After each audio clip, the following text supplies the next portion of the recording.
Bun venit la citirea pentru luna mai, pentru cei care au soarele, luna sau ascendentul în zodia Vărsător. Luna mai aduce o vibrație universală 5, o energie de mișcare, progres și adaptabilitate. E o lună care îți testează flexibilitatea, dar îți poate aduce și momente de inspirație bruscă în care îți dai seama exact ce trebuie să schimbi. Dacă ai simțit că ai stagnat, e timpul să te repoziționezi și să-ți amintești cine ești cu adevărat. Hai să amestecăm cărțile și să le așezăm împreună. În această citire vom analiza toate aspectele esențiale ale lunii mai pentru tine. Și începem cu energia generală care te influențează în această lună mai și ce forță te ghidează, ce forță divină mă refer. Avem regele de spade. Vedem ce schimbare e necesar să faci, 2 de bâte. Ce vine spre tine pe neașteptate, roata destinului. Ne interesează ce te susține și ce te blochează în această lună. Aici avem 2 cărți, 9 de cupe și 4 de cupe. Vedem cum stai cu iubirea, atât dacă ești singur, singură, cât și dacă ești într-o relație, 5 de monede. Vedem cum merg lucrurile în carieră și bani, regina de cupe. Și de asemenea ne interesează ce se întrezărește în viitorul apropiat. Avem aici diavolul. Extragem acum și 2 mesaje oracol. Dar întâi vreau să clarific viața sentimentală cu o carte pentru cei singuri și una pentru cei care sunt într-o relație.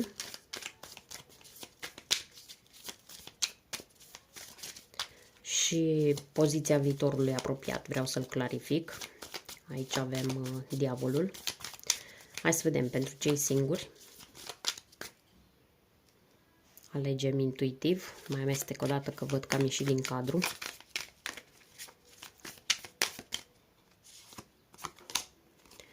Avem 4 de monede. Iar pentru cei într-o relație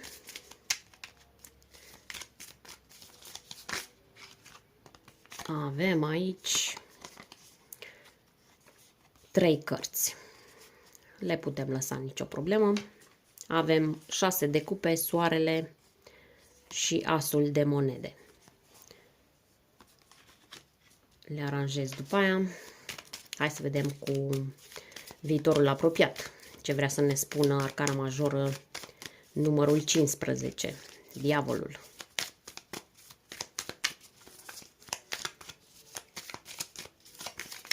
Pentru Vărsător. 5 de bâte. Haideți să vedem ce mesaje primești și prin intermediul oracolelor. Începem cu oracolul înțelepciunii. Vărsător, mai 2025.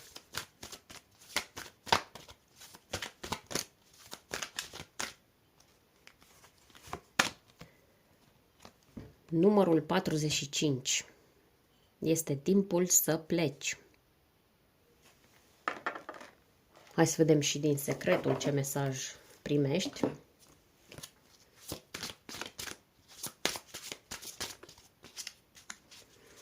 Aceste mesaje le vom interpreta la sfârșitul citirii de tarot, în funcție de întreaga poveste care se conturează.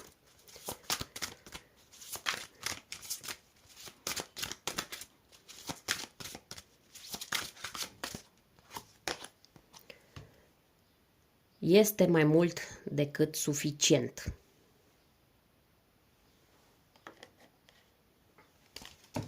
Bun, hai să începem cu tarotul. În prima poziție avem așadar regele de spade ca energie generală a lunii mai pentru tine, dragă Vărsător, și ca forță care te ghidează în această perioadă. Această carte îți reflectă puterea mentală, claritatea și capacitatea de a lua decizii logice, detașate emoțional.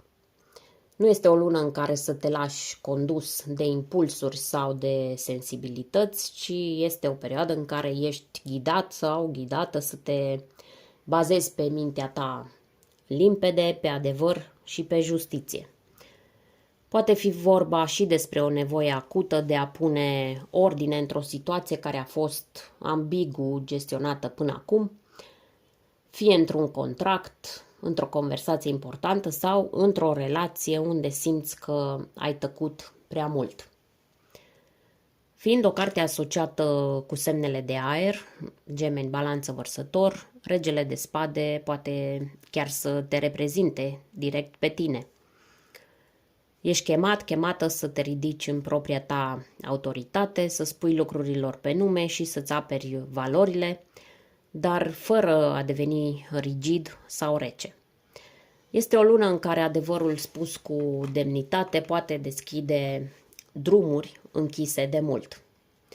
Ghidarea vine din curajul de a gândi pe termen lung, de a analiza cu luciditate și de a nu te lăsa manipulat de vorbe sau de emoții trecătoare.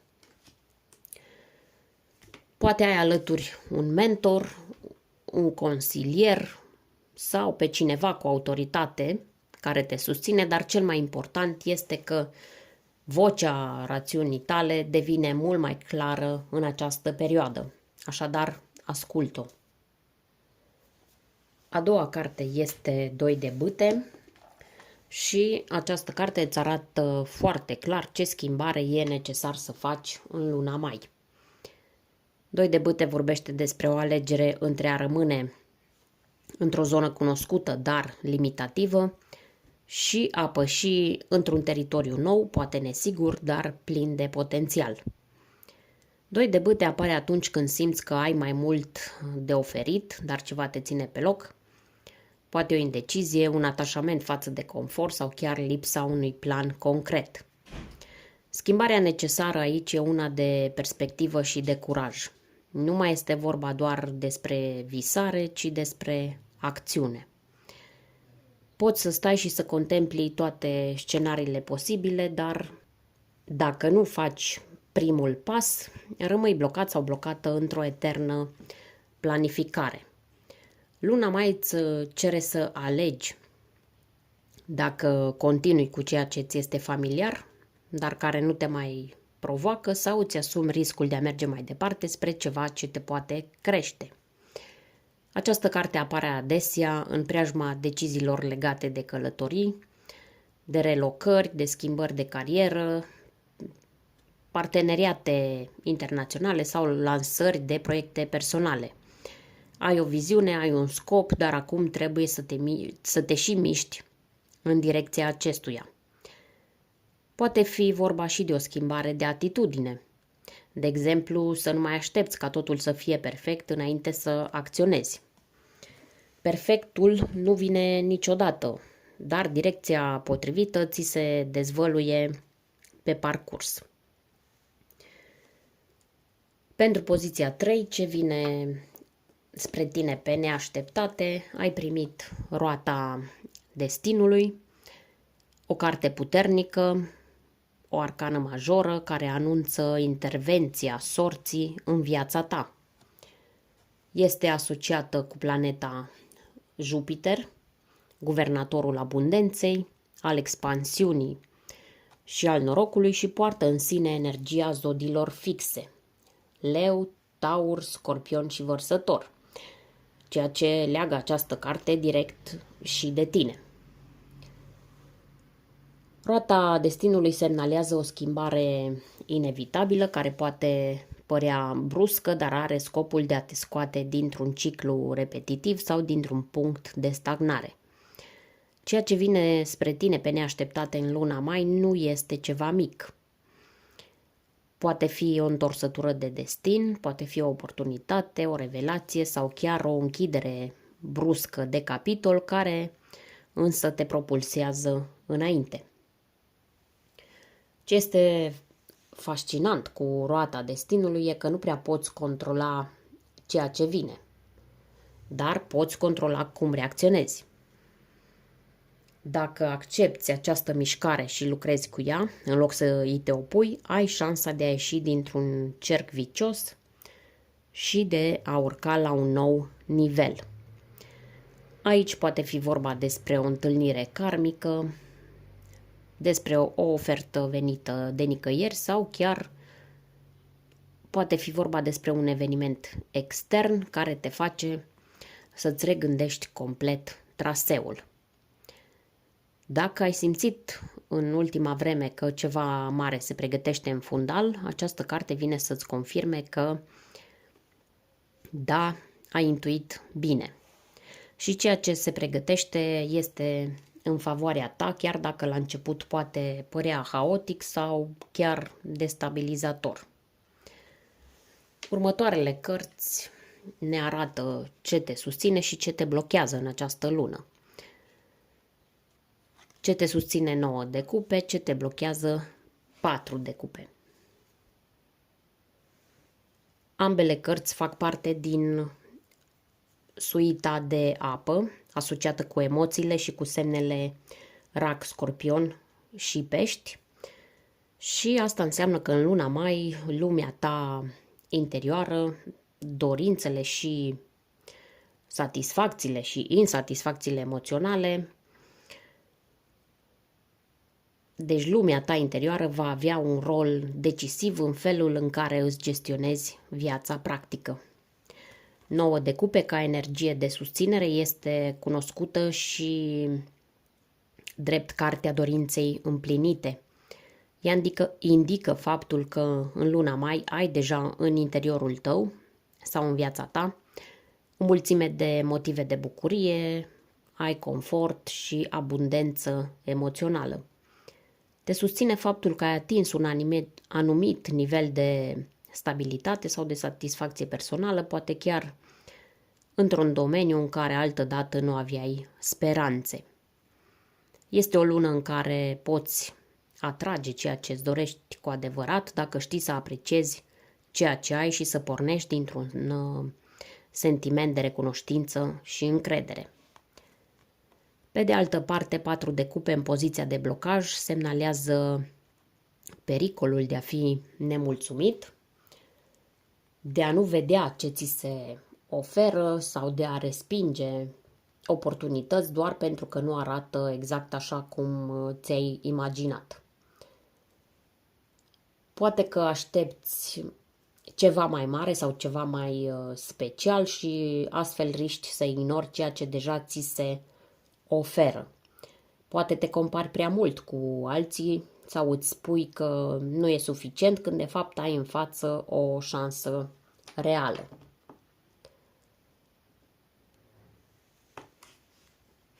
Așa, în combinație aceste două cărți îți transmit un mesaj clar. Când ești mulțumit cu ceea ce ești și ceea ce ai, atragi mai mult. Când stai în pasivitate, nemulțumire sau aștepți perfecțiunea, s-ar putea să ratezi exact ceea ce îți dorești. Mergem mai departe la poziția 5 și vedem cum se prezintă viața sentimentală, în primul rând pentru cei singuri. Aici avem 5 de monede și 4 de monede. Acum se vede mai bine. Așadar, aici vorbim despre o energie de izolare emoțională, dar și de frică profundă. Frica de respingere, de abandon, de a nu fi suficient sau de a nu avea ceva de oferit. 5 de monede aduce adesea o rană veche legată de sentimentul de a fi abandonat, de a fi lăsat pe din afară, poate chiar o poveste în care nu te-ai simțit iubit sau iubită așa cum ai fi avut nevoie. Această carte este asociată cu Taurul, deci se poate ca fie tu, fie cineva din trecutul tău să fi avut această zodie, tu în alte, ca ascendent sau alte planete pe harta astrală, bineînțeles, sau o energie puternic încăpățânată și rigidă emoțional. Clarificarea cu 4 de monede întărește ideea că, deși îți dorești o conexiune stabilă, ai tendința să îți protejezi inima atât de mult încât ajungi să o închizi. Poate ai refuzat oportunități sau ai fost foarte selectivă pentru că ți-e teamă să nu cumva să pierzi din nou. E ca și cum stai cu mâinile strânse pe o inimă care vrea să fie liberă. Mesajul pentru tine este simplu. Dacă vrei dragoste, trebuie să ieși din izolare și să renunți la frica de a pierde. Emoțiile au nevoie de spațiu, nu de ziduri.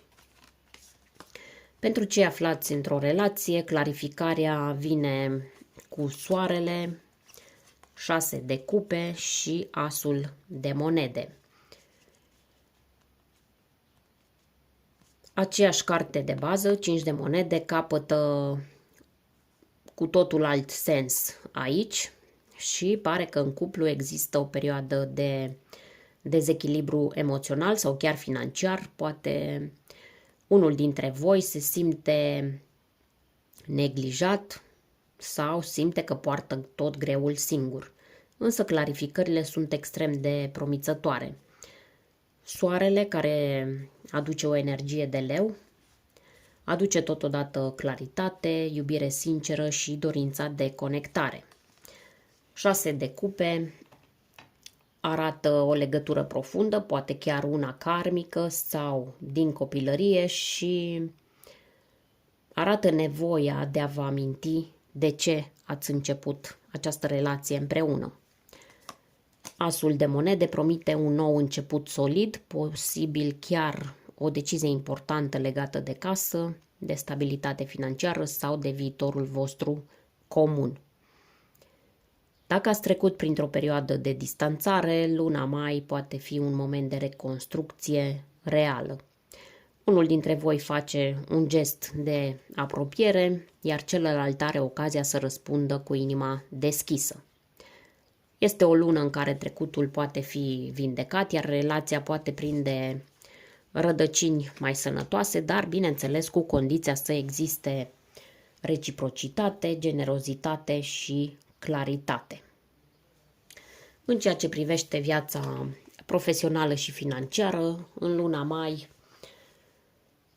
Regina de Cupe aduce o energie profund intuitivă și receptivă, asociată, bineînțeles, cu elementul apă și cu zodiile Rac, Scorpion și Pești.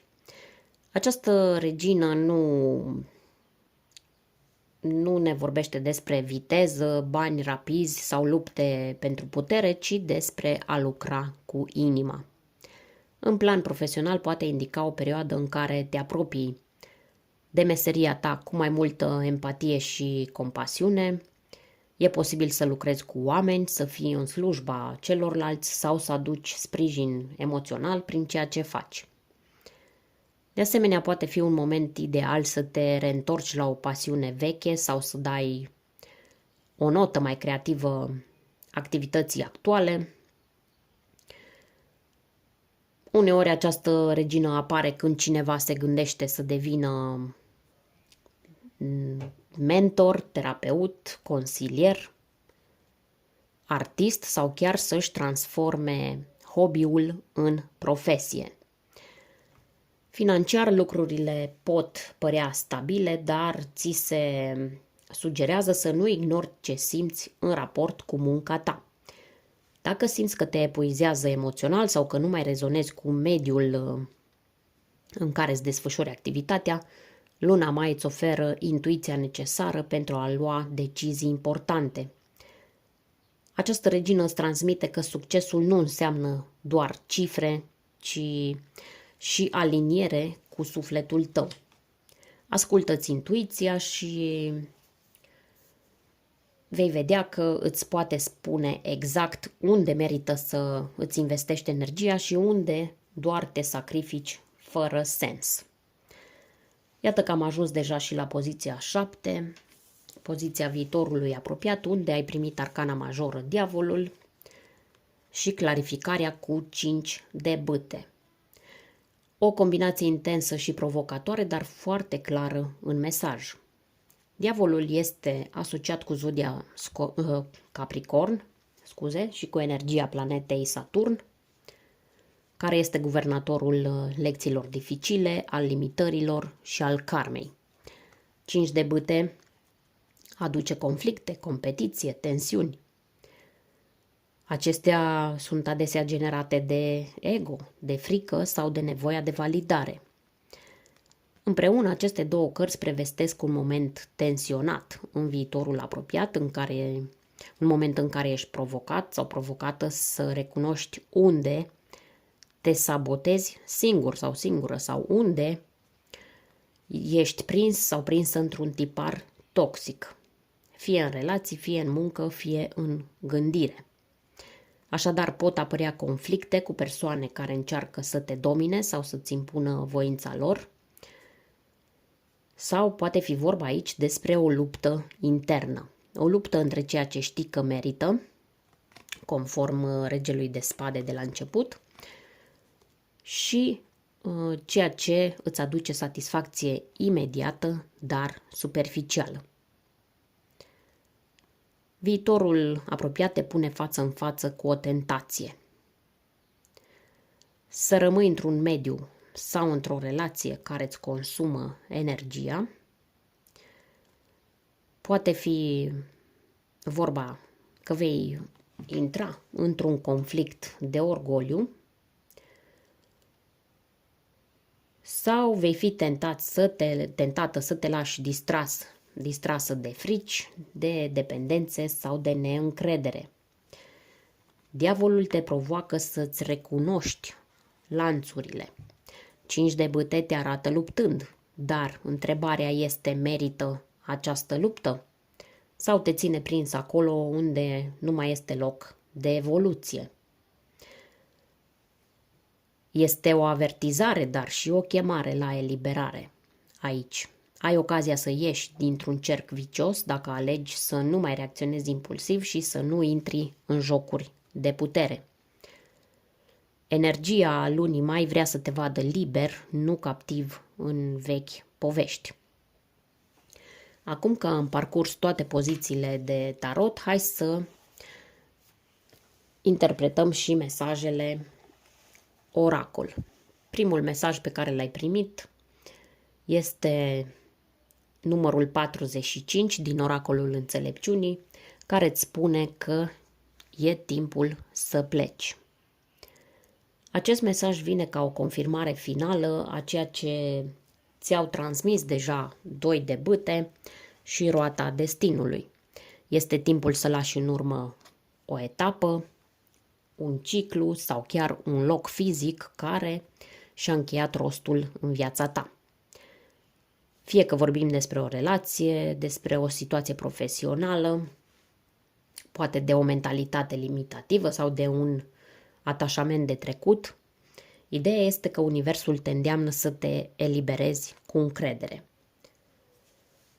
Chiar dacă despărțirea de ceva cunoscut poate provoca neliniște, mesajul este clar. Nu mai este nimic de învățat acolo. Plecarea este o formă de maturitate spirituală. Roata destinului s-a mișcat deja, iar tu, dacă alegi să rămâi blocat sau blocată, te vei simți tot mai deconectat sau deconectată de cine ești cu adevărat. Mesajul din secretul vine ca un balsam și ca o revelație în același timp. Ai mai mult decât suficient, sau este, traducere mot-a-mot, este mai mult decât suficient. Dacă tu alegi asta, universul îți oferă totul, ție și celorlalți, prin legea atracției. Vrei să existe destul pentru tine și pentru toți? Atunci alege asta și vei ști că există abundență din toate lucrurile, există o sursă nelimitată, Fiecare dintre noi are capacitatea de a accesa această sursă invizibilă nelimitată prin gândurile noastre, dacă alegem asta. Este exact contrariul fricii de pierdere și de izolare văzute în 5 de monede. Este vindecarea energiei de lipsă și răspunsul divin la întrebările tale legate de siguranță, bani, dragoste și șanse. Universul îți spune că nu trebuie să lupți pentru firmituri, nu trebuie să te mulțumești cu puțin. Dacă alegi să crezi în abundență, ea vine spre tine. Acest mesaj îți reactivează puterea de a manifesta exact ceea ce ai nevoie, cu o singură condiție: să crezi că meriți și că există destul pentru toți. Dragă vărsător, luna mai este pentru tine un prag de conștientizare profundă. E despre curajul de a pleca de acolo de unde nu mai este viață, de a recunoaște adevărul și a alege abundența în toate formele ei. Abundența în iubire, în muncă, în cine ești tu cu adevărat. Roata se învârte. Dacă știi să te desprinzi, ea te va ridica. Dacă ai simțit că aceste mesaje au rezonat cu tine, lasă-mi un comentariu cu "Aleg abundența" ca ancoră pentru manifestarea ta în luna mai. Mulțumesc dacă ești abonat sau abonată și dacă nu ești încă, te invit să te alături comunității. Aici găsești ghidare, claritate și mesaje puternice în fiecare lună. Dacă vrei acces anticipat la citiri și conținut exclusiv, găsești butonul Alătură-te activ pe canal. Până data viitoare, să auzim numai de bine. Pe curând!